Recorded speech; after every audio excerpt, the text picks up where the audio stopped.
578, calling Wright Tower for instructions. Army 578, come in for a closer look. Yes, the newcomer soon discovers the scope of the work that goes on here.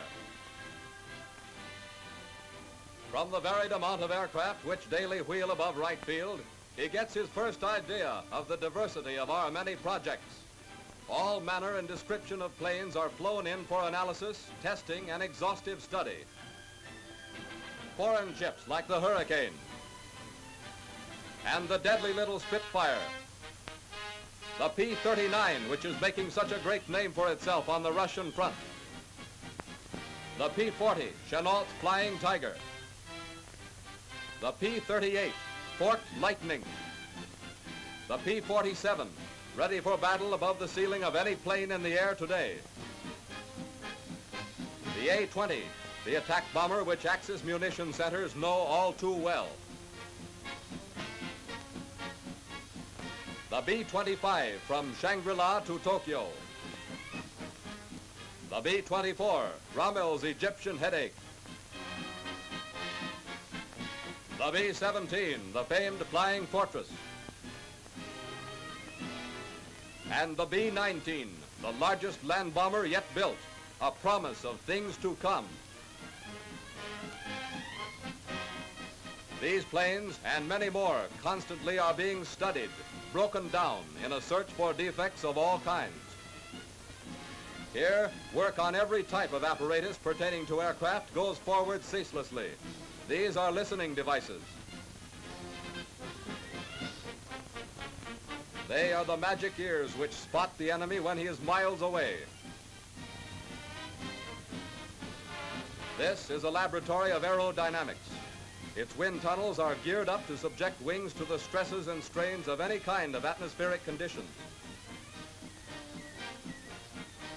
The study of airflow is a Wright Field specialty. Here is an interesting demonstration. When a plane is flying properly, these bits of yarn lie flat on both the wings and tail. If it goes into a stall, the air burbles and the yarn behaves like this.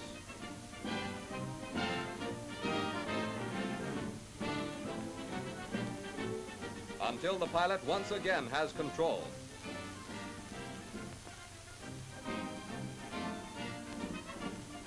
In the propeller shop, the most advanced techniques are formulated which pertain to this so important part of the ship.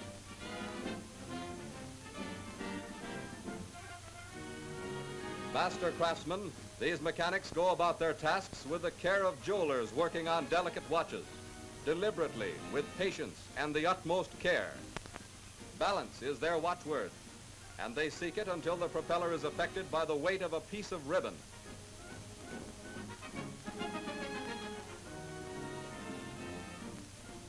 One of the field's most celebrated techniques is that of magnetic inspection.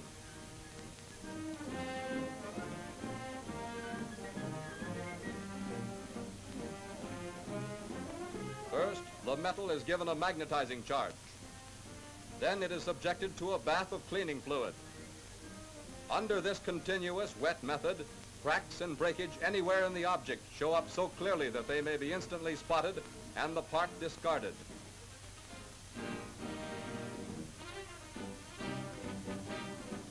The perfect units then are demagnetized and sent toward their respective jobs. Thus, with a perfect propeller, when it is necessary for a pilot to feather in order to save a disabled engine, he can do so immediately.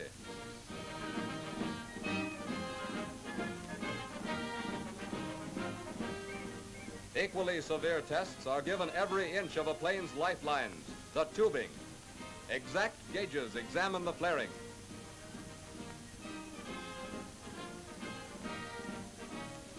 Then enormous hydraulic pressure is driven into the tube.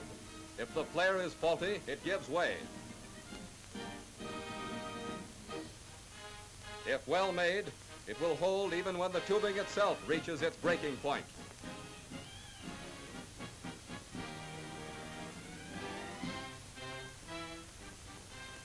Thus, a combat crew may go about its task knowing that the hundreds of feet of vital connectives beneath it will be down there in the heat and strain doing their jobs strongly and securely. Continual study is made of improvements on the hydraulic system. These lifts, which do so much to streamline a ship, control the flaps. Also the landing gear. And the doors of the bomb bay.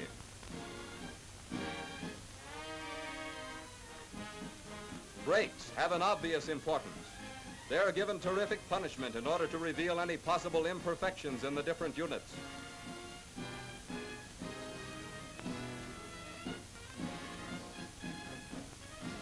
Good pilots use their brakes only in an emergency, but when brakes are needed, they must be there to do their job efficiently. This severity of experiment is a usual procedure throughout all parts of the test center, for these researchers are as exacting and tough-minded a group as will be found anywhere in this warring world.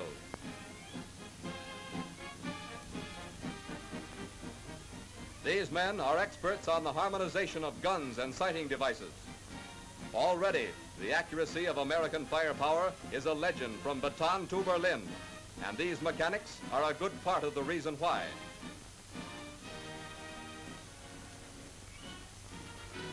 Checking, searching out new techniques, the ceaseless quest for absolute accuracy goes on night and day. That's why fighter pilots of the Army Air Forces hang up the records they do. They're backed by the skill, ingenuity, and persistence of a bunch of lads that Hirohito would rather not think about. But the little yellow dastard has to think about it, for bore sighting like this gets results like this.